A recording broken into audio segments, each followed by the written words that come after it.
धीर्धैर्यम्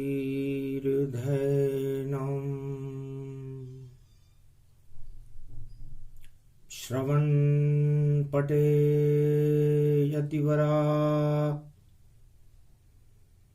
महावाक्यजनार्दन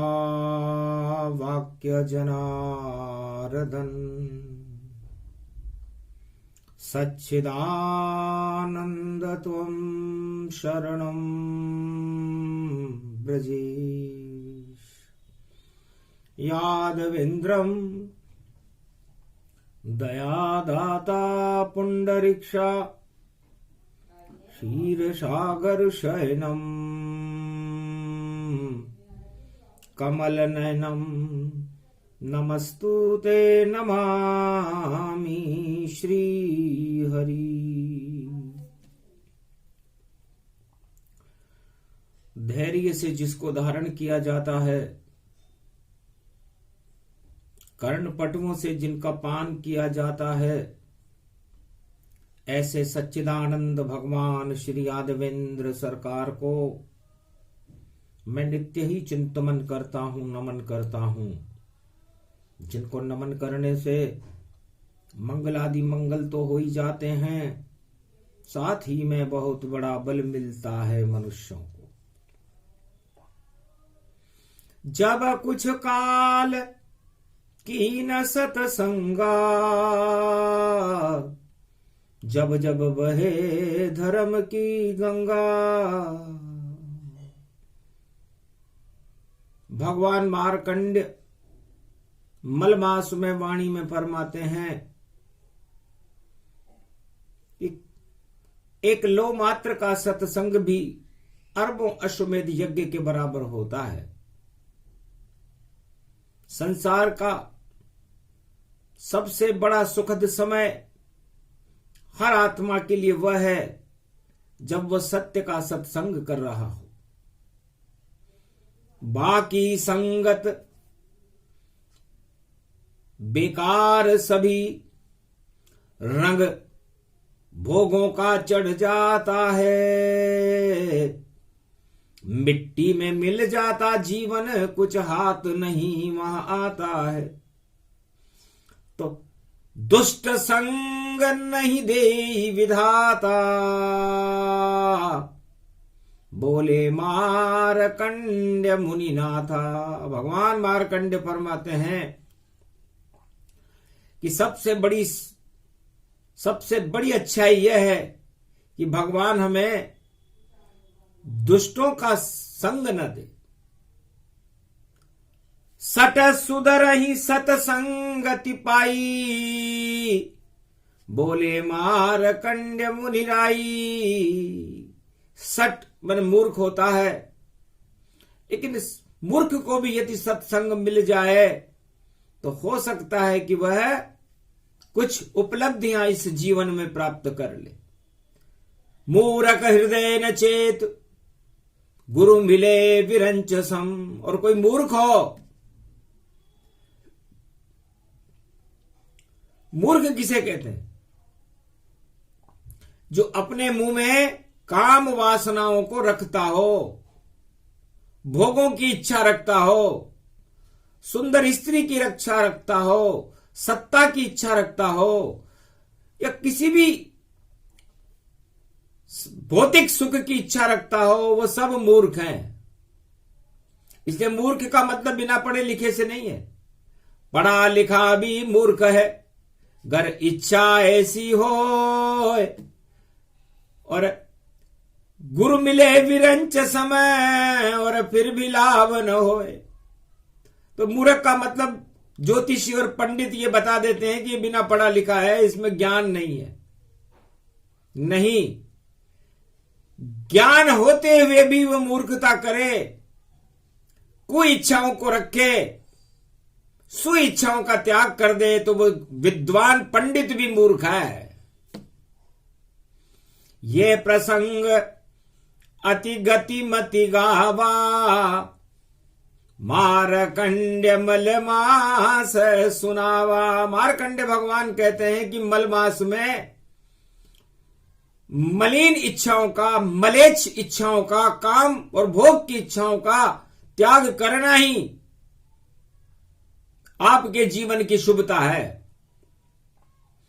और इनकी इच्छा करना ही जीवन की अशुभता है। तो शुभता और अशुभता को समझा रहे हैं मार्कंडेय मलमास में। तो सबसे पहले मार्कंडेय मुनि चले पंपापुर और पंपापुर की तरफ मार्कंडेय ने गमन किया, दक्षिण में गमन किया। मार्कंडेय को क्या जरूरत पड़ी कि दक्षिणाखंड में जाएं? इसलिए जरूरत पड़ी कि सूर्य चले दक्षिण की चाल, तो सूरज संग संग चलना है। और पंपापुर में मार्कंडेय को और देखो राम से मिलना है। तो पंपापुर ही क्यों? ये पंपापुर रामचरितमानस में कहां है? किष्किंधा कांड में। वाल्मीकि मुनि जन जहां जन्माई, वह पंपापुर नगर कहाई। वाल्मीकि ऋषि सतयुग में जिनका जन्म हुआ पंपापुर में हुआ था, जिन्होंने वाल्मीकि रामायण की रचना की, जो डाकू थे, लेकिन उन्होंने अपनी डाकू प्रवृत्ति का त्याग कर दिया मलमास में और रामचरित्र से जा मिले। मिलाने वाले नारद ऋषि थे, तो उल्टा नाम जपत जग जाना और वाल्मीकि भय ब्रह्म समाना। तो 100 तरह के अवगुण होते हुए भी वाल्मीकि ऋषि मरा मरा रटते हुए मलमास में अपने मलों को त्याग करके, डाकू प्रवृत्ति को छोड़ करके, डाकू का उल्टा कूड़ा होता है, सारे कूड़े को हटाते हुए भगवान राम के चरित्रावली को लिखने लगे। शुभ समय आ गया वाल्मीकि का और पंपापुर में आया है। डरता था उनसे बाली भी और हाथ लगा नहीं पाया है। इतना मारा बाली को और वाल्मीकि गति जान। बाली केवल डरता था और उनका नाम वाल्मीकि भगवान। वाल्मीकि से बाली बहुत डरता था। यह भी पंपापुर का चक्रवर्ती सम्राट था और इसके अंदर अज्ञानता का बल भरा हुआ था, घमंड था कि मेरे बराबर शक्तिशाली इस जगत में नजर नहीं कोई आए और जो भी मेरे सामने आए आधा भले उसका आ जाए। उसके अंदर ऐसी शक्ति थी, भगवान महादेव की कृपा का फल था कि बाली के सामने यदि कोई जाए तो उसका आधा बल उसमें आ जाता है। वाणी में मार्कंडेय इस प्रसंग को समझा रहे हैं कि क्या मतलब है इसका। इसका मतलब गहरा गहरा और दुष्ट संग नहीं दे विधाता और संत संग भाग्य प्रगटाता। तो दुष्टों के साथ आप जाओगे, आपकी सत्संगति दुष्टों के साथ रहेगी, बुरे लोगों के साथ रहेगी, दानवों के साथ रहेगी, आतंकवादियों के साथ रहेगी, तो उनकी आदि शक्ति आप में आ जाएगी और आप श्रेष्ठ अच्छे होते हुए भी आप बुरे हो जाओगे। इसलिए बाली अपनी हर आदमी की अच्छाई को अपने अंदर ले लेता था और अपनी बुराई को उसके अंदर प्रकट कर देता था। ये बाली नीति है और इसे हर युग में हर मनुष्य को अपनाना चाहिए कि वह अपने बल को खोए नहीं। खोएगा कब, रोएगा कब? जब वो दुष्टों के साथ जाएगा। और उसका भाग्य उदय कब होगा? जब वो सत्य की संगत करेगा। तो यदि वो किसी गुरु या ऋषि या मुनि या भगवान की शरण में जाएगा तो भगवान का आधा बल और अपने आधे पाप छोड़ देगा, तो उसके अंदर पुण्य जागृत होंगे कि नहीं होंगे। ये किष्किंधा कांड है और किष्किंधा कांड का रहस्य कलयुग में 14 दिसंबर को मलमास की शुरुआत में ही बताना चाह रही है, क्योंकि अद्भुत चरित्र रहस्य में गावा मार्कंडेय रामायण पावा। रामायण वाल्मीकि रच दीनी और सत्य सत्य राम कर दीनी। इस कारण ये प्रसंग है और बाली रूप प्रसंग। वाल्मीकि से डरता था बाली, क्योंकि अवगुण उसमें हजार अवगुण थे बाली में। ऋषि मूक पर्वत पर बाली, गर भूल कर भी तुम जाओगे, तो ऋषियों का मुख है वह पर्वत, और भस्म स्वयं हो जाओगे। तो वाल्मीकि ने कह दिया था कि ऋषियों का पर्वत है, इस पे ऋषि मुनि रहते हैं बाली, और तू वहां चला गया तो ऋषियों का बल तेरे अंदर आ जाएगा, तो तेरा घमंड खत्म हो जाएगा। इसलिए बाली ऋषि मुख पर्वत पर नहीं जाता था। और पवन पुत्र हनुमान निराला, बने अंजनी के बहलाला, शंकर सुवन केशरी नंदन, और जन्म हुआ पंपापुर नंदन। पंपापुर में हनुमान जी का भी जन्म अंजनी के घर में हुआ, वह भी पंपापुर में। तो बजरंग बली से भी बाली बहुत डरता था। तो वाल्मीकि और बजरंग बली से पंपापुर में बाली बहुत डरता था कि ये दोनों से यदि मैं लड़ा तो ये मुझे हवा में उड़ा देंगे। अब शुरू करें प्रसंग रूप मलमासा। मलमास प्रारंभ हो रहा है, किष्किंधा कांड है। किष्किंधा किसे कहते हैं? किस का मतलब होता है बंदर, और कंधे का मतलब होता है उसकी भुजाएं, दोनों कंधे। तो इस कारण किष्किंधा कांड बना, हनुमान के कंधे पर राम लखन। तो ऋष्यमुख पर्वत के ऊपर हनुमान जी महाराज राम और लक्ष्मण को अपने कंधे पर बिठा करके, जिनके हाथ में धनुष है, धनु राशि, और राम सूर्य वंश में जिनका जन्म है, और पवन रूप में हनुमान जी हैं, तो वो पवन अपनी वेग शक्ति से अपने कंधों पर बिठा करके धनु राशि की तरफ धनुषधारी मर्यादा पुरुषोत्तम राम और लक्ष्मण को अपने कंधे पर बिठा करके ऋषिमुख पर्वत पर ला रहे हैं। यहीं से प्रारंभ होता है मलमासा, और देखो ऋषिमुख पे सूर्य प्रकाशा।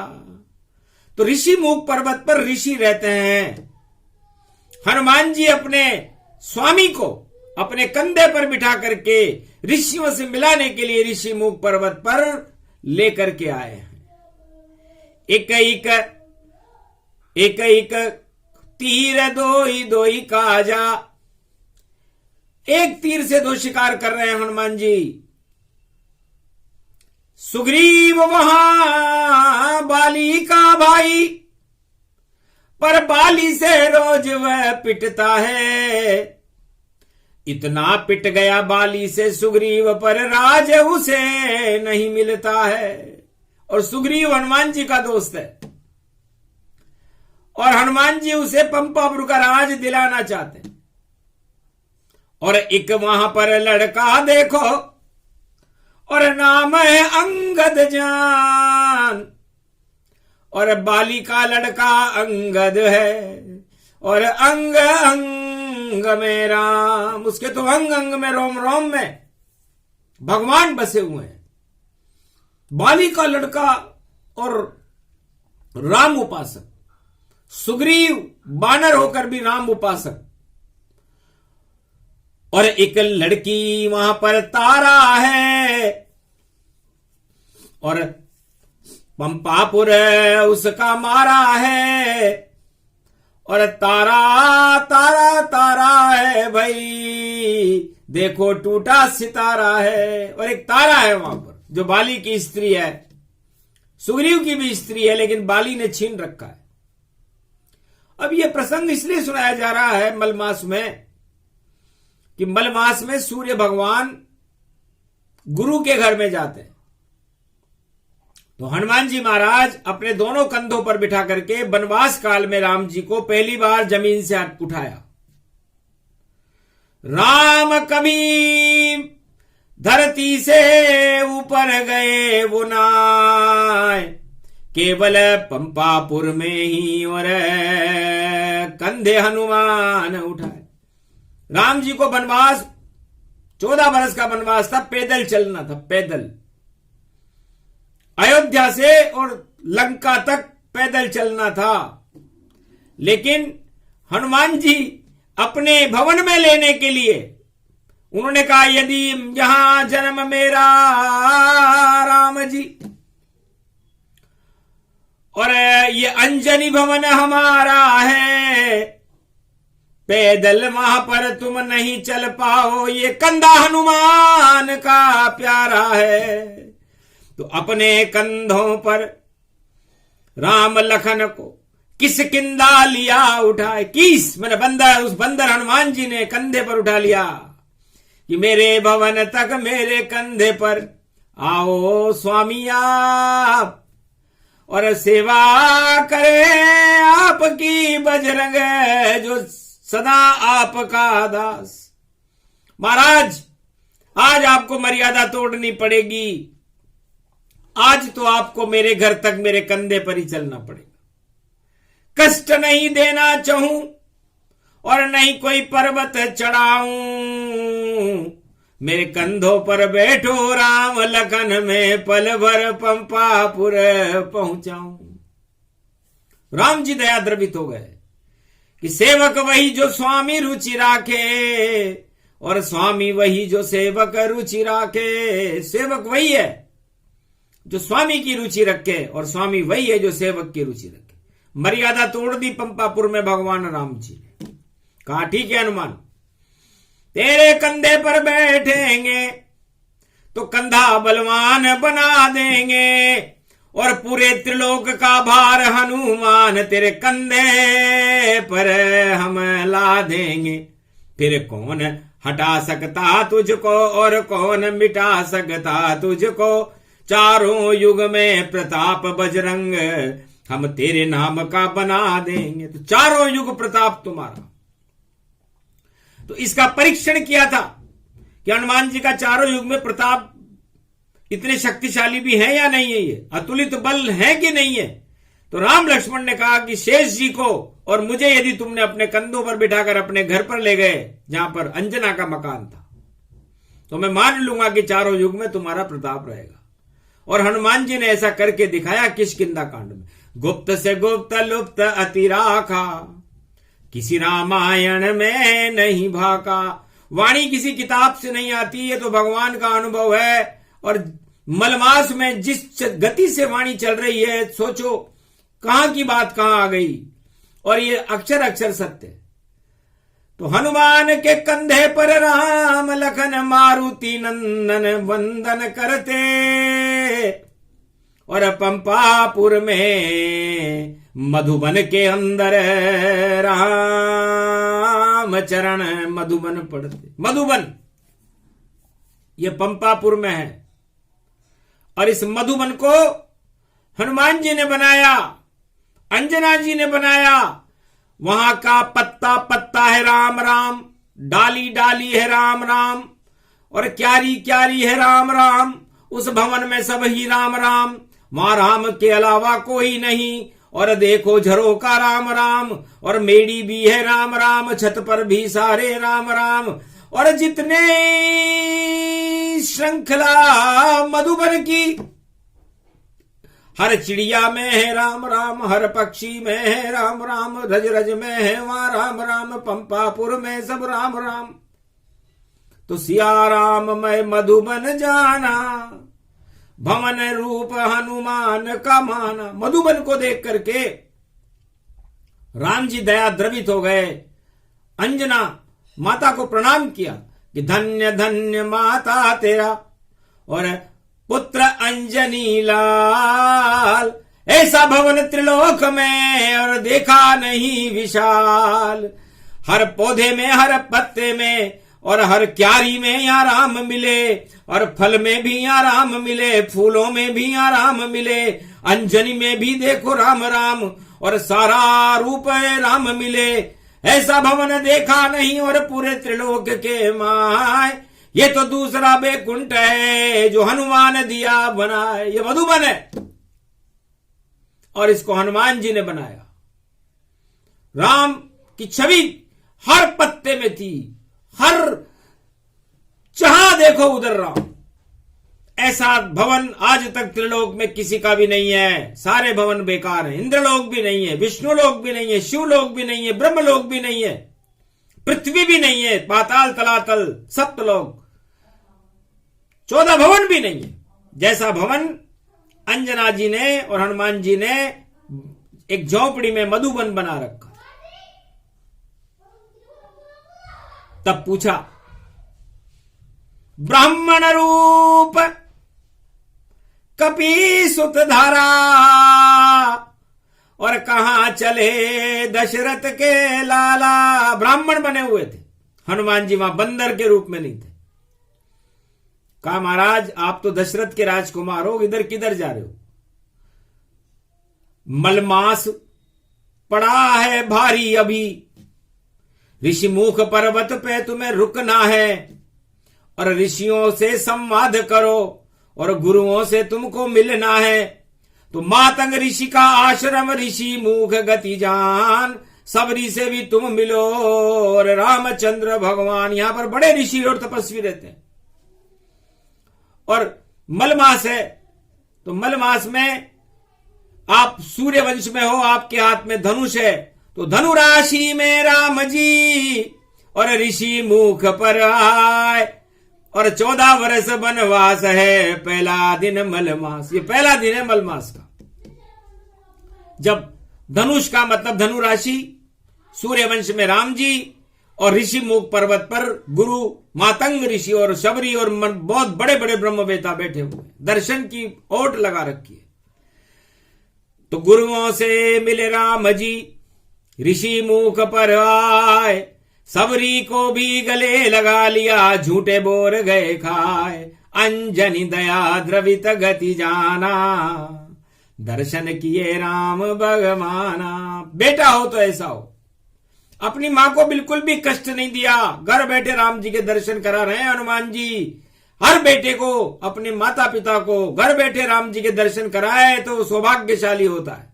श्रवण कुमार ने तो कावड़ में बिठाकर कराए थे, लेकिन हनुमान जी ने तो घर बैठे गंगा आ गई और अंजनी के मन को भा गई, और बोली अंजनी माता सीता कहां छुपा गई। बेटा आप दोनों राजकुमार तो, और आपकी पत्नी सीता जी का है और उर्मिला का है। चुप हो गए वहां राम जी, और हतप्रभ हुए हनुमान। माता फल कुछ लाइए, करे राम लखन सम्मान। सम्मान ही बदल दिया हनुमान जी ने कि ये बातें बताना ठीक नहीं। जब समय आएगा माता तो हम सारा भेद बता देंगे, कहां गई सीता माता, उर्मिला को भी यहां ला देंगे।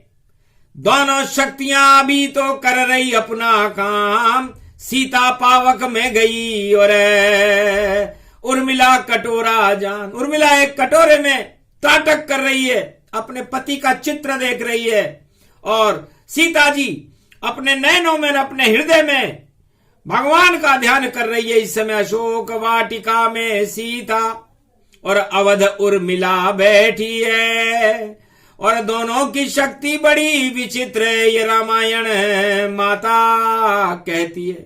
वाल्मीकि ने जो रामायण लिखी है वो भी पंपापुर में ही है मैया, उन्होंने ये बात लिखी है, इसलिए इस बात का भेद बाद में बताएंगे।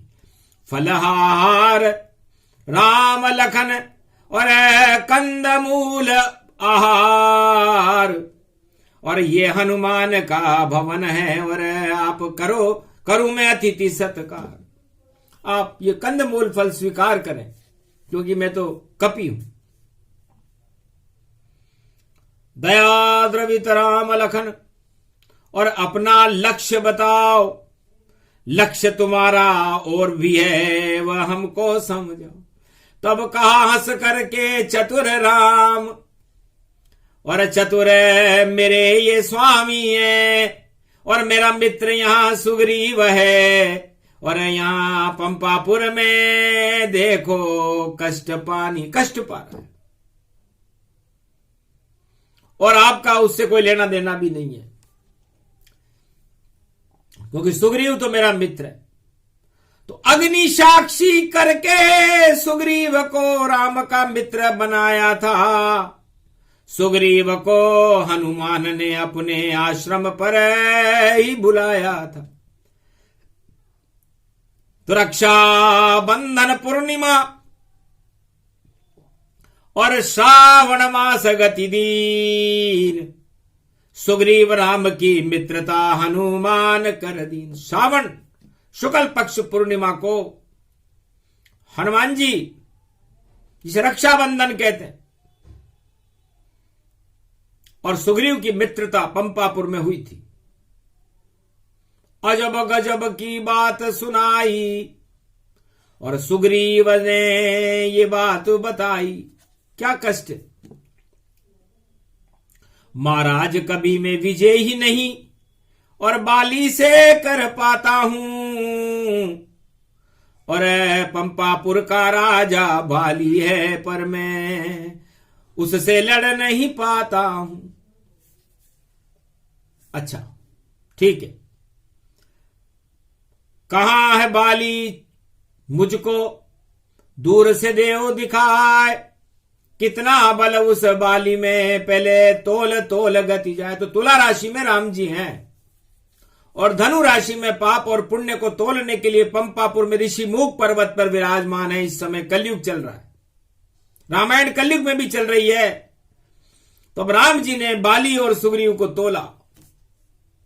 लक्ष्मण से कहा, लक्ष्मण अपने मन को स्थिर रखो। तो सुग्रीव का पलड़ा हल्का है, बाली का पलड़ा भारी है, लगता है बाली की पंपापुर में अकल गई यह हमारी है। तब हनुमान जी से राम जी ने कहा, लगता है बाली की अकल मारी गई है, घमंड है, और मैं गर्वहारी हूं, और मुझे घमंड अच्छा नहीं लगता, चाहे कोई भी करे। तो मैं मारूं नहीं बाली को, मैं तो नष्ट करूं घमंड। इसको वरदान है शिव जी का, और शिव जी है ब्रह्मांड। ब्रह्मा और शिव जी का वरदान लेके आया है, ब्रह्मांड का वरदान है इसको। लेकिन वरदान कल्याण के लिए होता है, किसी को दुख और किसी की स्त्री छीनने के लिए नहीं होता। पराई स्त्री पर कुदृष्टि रखता है, तारा सुग्रीव की स्त्री है और उसने उसको अपने घर में रख रखा है, तो अपराध है। और मैं अयोध्या का निलंबित राजकुमार हूं और पंपापुर मेरी सीमा में आता है, तो इस बाली को दंड देना मेरा धर्म है। बताओ हनुमान करना क्या? महाराज दो भाई की लड़ाई है और उसमें राम जी आई है, और विजय करा दो सुग्रीव की, ये सिफारिश हनुमान जी लाई है। हनुमान जी ये सिफारिश आपके सामने रख रहे हैं। तब का जाओ सिफारिश हनुमान, और करते हैं मंजूर। वह दिन अब बिल्कुल दूर नहीं, जब बाली होए मजबूर। राज करे सुग्रीव यहां और बाली जाए बेकुंठ, मेरे पूछ पहले बेकुंठ में और बाली रूप अकंठ। बाली को बेकुंठ पहुंचा देते हैं, क्योंकि अपराध हमारे सामने है, अपराधी हमारे सामने है, और राजा युवराज वनवास में है, फिर भी हम न्याय करा देते, न्याय करेंगे। तब का महाराज मुझे तो लगता नहीं है, हम दोनों मित्र भी बन गए, लेकिन मित्रता को कसौटी पर कस लेना चाहिए। तो महाराज आपके पास तो कुछ भी नहीं है, ये दो धनुष हैं, आप दो भाई हो, और बाली का तो बल ही इतना है। और जब हम मित्र बन गए तो मैं आपकी क्या सेवा करूंगा? यदि मैं यहां का राजा बन गया तो मुझे आपकी सेवा करनी पड़ेगी। तब कहा, सेवा बाद में बतला देंगे राम, अभी तो पंपापुर के राजा तुम्हें और बना रहे हनुमान।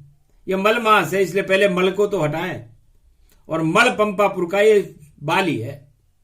बाली हटा और राज मिला, सम्राट तुम्हें बना देंगे, और सीता जी की खोज में राम लखन, और तेरी सेना हम सागर लेंगे। पंपापुर की सेना हमारे साथ युद्ध करेगी और सीता मैया की खोज करेगी, ये हम तुमसे मित्रता के बदले चाहते हैं और तुम्हें सम्राट बनाना हमारा धर्म है और बाली को दंड देना भी हमारा धर्म है। इस धर्म कर्म जहां है विपरीता, इस कारण पंपापुर खाली। पंपापुर इस समय धर्म कर्म विपरीत है। तब कहा दिखाओ सुग्रीव मुझे, और देखो बाली कहां रहे। महाराज वो खड़ा बाली 7 ताड़ के वृक्ष के पीछे राम जी जाए, और सारा 7 लोक के बल को तोल लिया, कितना बल प्रगटाए।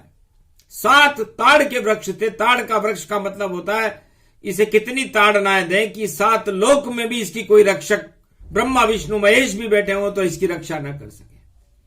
इसलिए अनुसंधान राम ने कीना,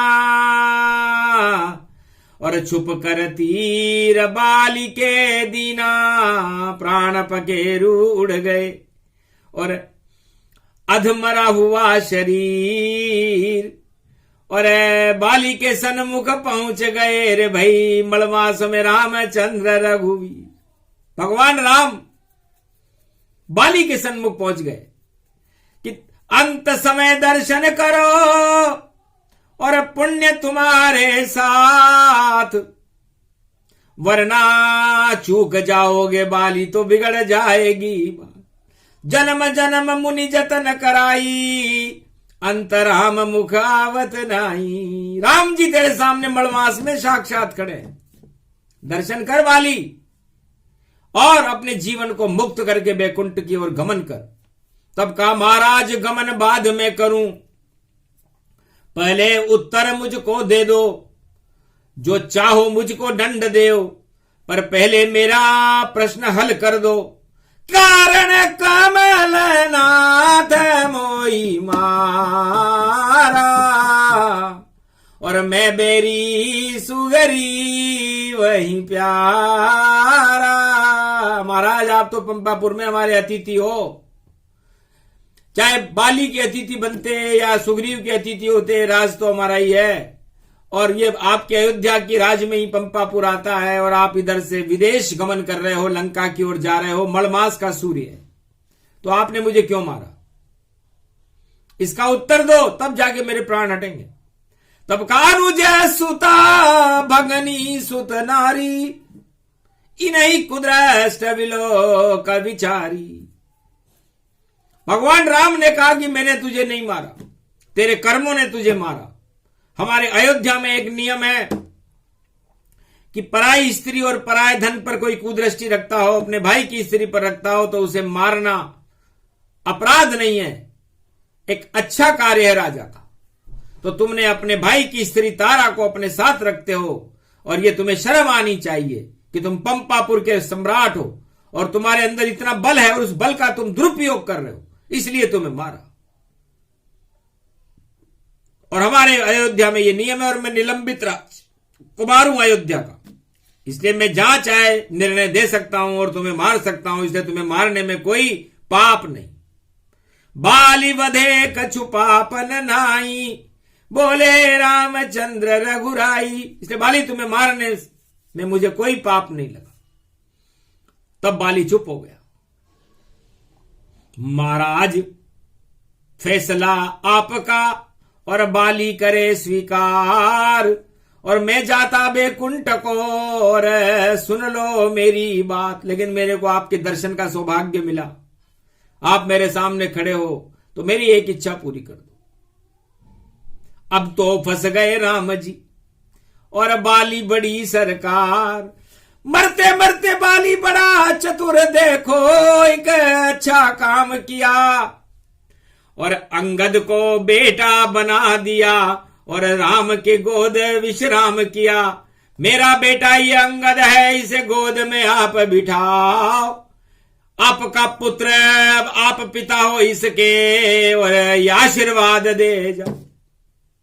तब अंगद को गोद बिठाया और अंग अंग राम भरवाया। मेरे अंदर तो मड़मास में घमंड का पाप भरा हुआ था, घमंड का मदांध था मैं, लेकिन अब ये गलती मैं दोबारा नहीं करूंगा। मेरा बेटा नहीं करेगा, मेरे बेटे में तो मैं राम भरूंगा। मलमास है इसलिए मैं अपने मल को त्याग रहा हूं और मेरे बेटे में मैं राम भर रहा हूं। सत्ता भर दो सुग्रीव के, नहीं सत्ता मुझे चाहे, मेरे बेटे में तो राम रहे वह अंगद कहलाए। वो उसके अंग अंग में राम जी भरे रहे, क्योंकि मुझे ज्ञान हो गया कि राम ही सबसे बड़ा है, राम नहीं अभिमान, राम त्रिलोक की शक्ति है, राम मेरे भगवान। आज मुझे पता चला मरते मरते कि राम भगवान है। और मड़मास में मैंने गलती करी, जो पराई स्त्री को भरा, घमंड को भरा, इसलिए मैं मृत्यु को प्राप्त हो रहा हूं। लेकिन मेरे लड़के में आप राम भर दो, आप इसके पिता हो। आपके भी लड़के होंगे, बाद में होंगे, लेकिन सबसे पहला लड़का आपका मनोनीत लड़का ये अंगद है। और राज में इसके भरना नहीं चाहता, सुग्रीव ही राज करे, मुझे कोई आपत्ति नहीं। तो ऐसे मिला सुग्रीव को पंपापुर का ताज, और बाली गया बैकुंठ को, और अंगद राम प्रकाश। अंगद के रोम रोम में राम का प्रकाश हो गया, सूर्य का प्रकाश हो गया। तो सूर्य धनु राशि में प्रवेश करके और राम सिया राम सा हो गया, अंगद रूप समान, रामचंद्र का देखो मनोनीत पुत्र उसे जान। इसलिए आगे जाकर के यही राम का पुत्र, जो राम का मनोनीत पुत्र है, वरदान दिया था राम जी ने बाली को कि जाओ ऐसा ही होगा। तो लंका रावण सेना अंगद से गई हार, पांव उठा नहीं सका लंक में जो रावण सरकार। रावण सरकार से अंगद का पांव नहीं उठाता, ये प्रमाण है कि राम जी ने उसे त्रिलोक की शक्ति प्रदान की। तो सारे संसार को राम जी की शक्ति देख लेनी चाहिए। अंगद में है, सत्ता में नहीं है। बहुत से लोग कलयुग में और सतयुग में और द्वापर में और त्रेता में राम नाम ले लेकर के सत्ता प्राप्त करते हैं। कलयुग में भी ऐसा ही हो रहा है, लेकिन वह सत्ता अस्थिर है। सुग्रीव की सत्ता भी अस्थिर रही, क्योंकि राम नाम की कृपा मिलने के बाद सत्ता तो बहुत छोटी वस्तु होती है। और राम नाम की कृपा बाली अपने बेटे अंगद को दिलाकर गया था, और अंगद का नाम आज भी अमर है। अंगद मतलब रोम रोम में राम जी। तो मलमास में आप भगवान आपके घर आ रहे हैं, गुरु के घर आ रहे हैं, तो गुरु के घर का मतलब गुरु माने ज्ञान। तो आप ज्ञान प्राप्त करो, भगवान को प्राप्त करो। बाली ने सारा त्रिलोक का ज्ञान अपने बेटे के अंदर भर दिया, राम की कृपा उसे दिला दी और राम की गोद में बिठा दिया। तो आप राम की गोद में बैठने का प्रयास करो, मलमास उसे कहते हैं। ये प्रसंग किष्किंधा कांड का है, बड़ा अद्भुत है, किसी रामचरितमानस में नहीं मिलेगा। वहां तो आप कहां रीच पति सुन हनुमाना, का चुप साध रयो बलवाना, कौन सो काज कठिन जग माही, जो नहीं होत तात तुम पाही। ये किष्किंधा कांड की चौपाई। तो हनुमान जी को भी ये बात जामवंत जी ने बताई थी कि तेने जिसको तू कंधे पे उठा के लाया कि नहीं लाया रे हनुमान? हाँ लाया।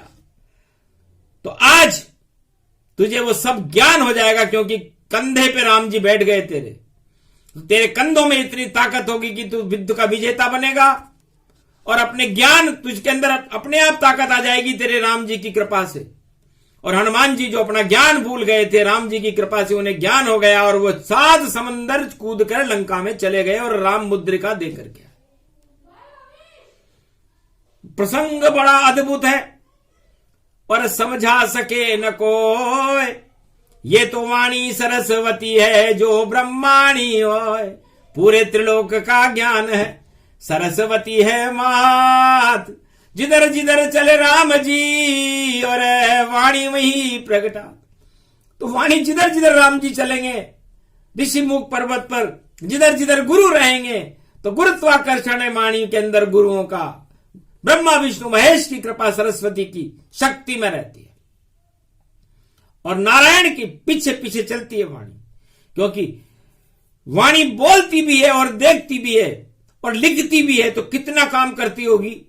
क्योंकि सरस्वती भी मौन हो दर्शन राम स्वरूप, ऋषि मुख पर्वत पर देखो राम और लक्ष्मण रूप। तो पंपापुर, पंप का मतलब हवा भरना होता है। तो हनुमान जी ने अपने शरीर में सबसे पहले हवा भरने का काम किया और फूल के गुब्बारा हो गए, और फिर उन्होंने सुग्रीव के भी हवा भर दी। तो सुग्रीव भी पंपापुर का चक्रवर्ती सम्राट हो गया, और फिर सब बानरों के भी हनुमान जी ने हवा भर दी। तो सारी सेना 33 करोड़ देवता थे, वो बानर बन करके आए हुए थे, उन्होंने लंका की सारी शक्तियों को हवा में उड़ा दिया। ये सब काम मलमास में पंपापुर में हुआ था।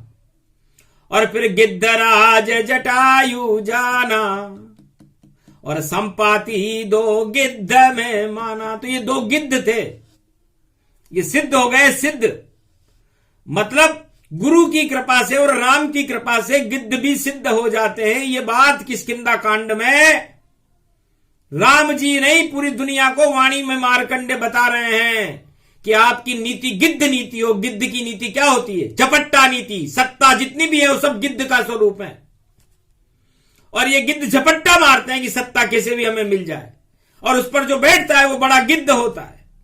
तो गिद्ध से सिद्ध कैसे बनते हैं, ये रामचरितमानस में किष्किंधा कांड में बताया है कि गिद्ध बनने में क्या रखा है। तो गर्दन कटा लई रे भई गिद्धा, और रावण युद्ध रचायो, और सीता जी के प्राण बचाने अपने प्राण गवायो। जो मारे झपट्टा हड्डी चोंच पर मरी लाश को खायो, पर राम उदय हो गयो हृदय में तो अपनी जान गवायो। तो गिद्धराज जटायु ने राम का प्रकाश होने के बाद अपनी जान को गंवाना पसंद किया, लेकिन सीता जी पराई स्त्री को बचाने के लिए उसने अपनी जान लगा दी। तो राजाओं, पूरे विश्व के राजाओं, नीति सीखो किष्किंधा कांड से कि तुम्हारे शासन काल में एक भी नारी का अपमान हो जाए तो तुम्हें सत्ता छोड़ देनी चाहिए। यह भगवान राम ने किष्किंधा कांड में बताया। है कोई राजा कलयुग में जो उसके राज्य में किसी नारी पर प्रकोप हो और वो अपनी सत्ता छोड़ दे? उसने तो जान ही छोड़ दी थी, तब जाकर वो सिद्ध बना। और भगवान राम के हाथों में जिसका दाह संस्कार किया गया, दशरथ का भी दाह संस्कार राम जी ने नहीं किया था, भरत जी ने किया था, लेकिन गिद्धराज जटायु का दाह संस्कार भगवान राम ने अपने हाथों से किया। कितना सौभाग्यशाली मांसाहारी गिद्ध को चुंबन लगा रहे हैं राम जी। तो सत्ता बड़ी के राम, तो राम बड़ा है, सत्ता छोटी है, छोड़ दो। और चले अब संपाति के पास, सारे बानर ढूंढ न पाए और हो गए वहां निराश। संपाति उसका भाई था। उन्होंने कहा कि भाई तेरा भाई तो मर गया। तब उसने कहा, संपाति ने, क्या रे तुम तो राम कार्य में हो, अब मैं तुम्हें खाऊंगा नहीं, तुम मुझे सागर तट पर तिलांजलि देने ले चलो, मेरे भाई का क्रियाक्रम कर दूं, तर्पण कर दूं। दाह संस्कार के बाद कर तर्पण किया, और उसने कहा कि दूर अशोक है वाटिका, लंक में सीता माय, मैं ही देखूं गिद्ध दृष्टि से तुम्हें दिखेगी नाय। जाओ, सीता जी अशोक वाटिका में लंका में बैठी हुई है, ये मुझे दिख रहा है क्योंकि मेरे पास गिद्ध दृष्टि है। तो वह भी सिद्ध हो गया और हो गया वहीं अचेत। राम कृपा से बैकुंठन में, और देखो पहुंचा रे, बैकुंठ में पहुंच गया। तो सत्ता की चाह नहीं थी इन दोनों गिद्धों को। सारे गिद्ध सत्ता के लिए पागल रहते हैं, लेकिन ये दोनों सिद्ध बन गए, जटायु और संपाति। संपाति का मतलब हर चीज की संपत्ति वो प्राप्त कर सकता था, लेकिन उसने राम नाम के ऊपर त्याग कर दिया। ये किष्किंधा कांड है, बड़ा महत्वपूर्ण कांड है। यदि इसका पूरी व्याख्या बता दी जाए तो राजा अपना ताज छोड़ दें और भक्त भगवान के प्रति पीछे पीछे घूमने लग जाए, सारे संसार का मोह छोड़ दें, वो किष्किंधा कांड है। तो किष्किंधा ये कांड है। कंधा है हनुमान, और ऋषि मुख पर्वत पर बैठे राम लखन भगवान। अब सत्ता मिलते ही सुग्रीव भूल गया कि मुझे करना क्या। आखिर लक्ष्मण जी को भेजा कि शरद ऋतु आ गई है और ये सुग्रीव बड़ी बड़ी बातें करता था, ये तो राजताज और भोगों में व्यस्त हो गया, इसे पकड़ करके लाओ। तब सत्ता में जाते ही आदमी भोगों में फंस जाता है और अपनी चतुराई चलाने लगता है। किष्किंधा कांड में ताड़न आदि लक्ष्मण जी को राम जी ने भेजा कि तुम किस लिए राजा बने हो क्या, कि भोगों में फंस जाओ। सारे राजा भोगों में फंस जाते हैं सत्ता लेकर के, इससे उनके सत्य उनसे दूर हो जाता है। तब सत्य के पास वापस सुग्रीव आया और माफी मांगी। महाराज गलती हो गई मुझसे और मित्रता धर्म निभाऊंगा।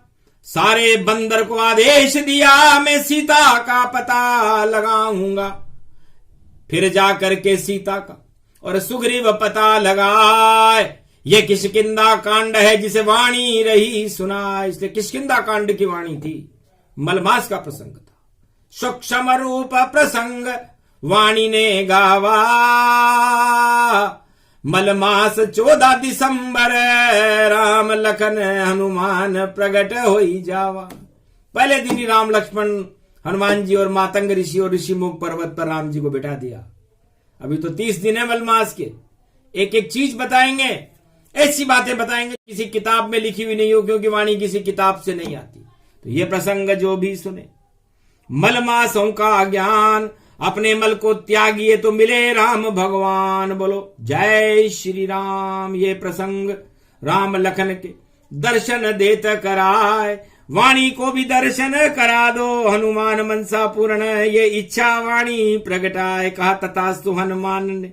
जब सुग्रीव दर्शन कराए तो वाणी तुझको और पूरे भारत को और यहाँ राम देहु प्रगटाए। 21वीं शताब्दी में कल के अवतार को ही प्रकट कर दूंगा। अरे वाणी चिंता मत कर, क्योंकि वाणी ही जब आती है, जब ईश्वर शक्ति प्रकट आती है, तब विचित्र बातें वाणी भी सारे जग को बतलाती है। तो ये वाणी का ज्ञान है, मलमासों का ज्ञान। वाणी कभी वो आती नहीं है जिसे बोलते हैं, वाणी कभी रिपीट नहीं होती। जो एक बार बोल गई वो दोबारा नहीं आएगी, और जो दोबारा बोलेगी वो तिबारा नहीं आएगी। इसलिए युग धर्म देश काल और परिस्थिति के अनुसार वाणी को भगवान करते हैं, और भारत का भविष्य उज्जवल करने के लिए ही तो वाणी है। बोलो जय भारत माता, जय श्री राम, जय हनुमान।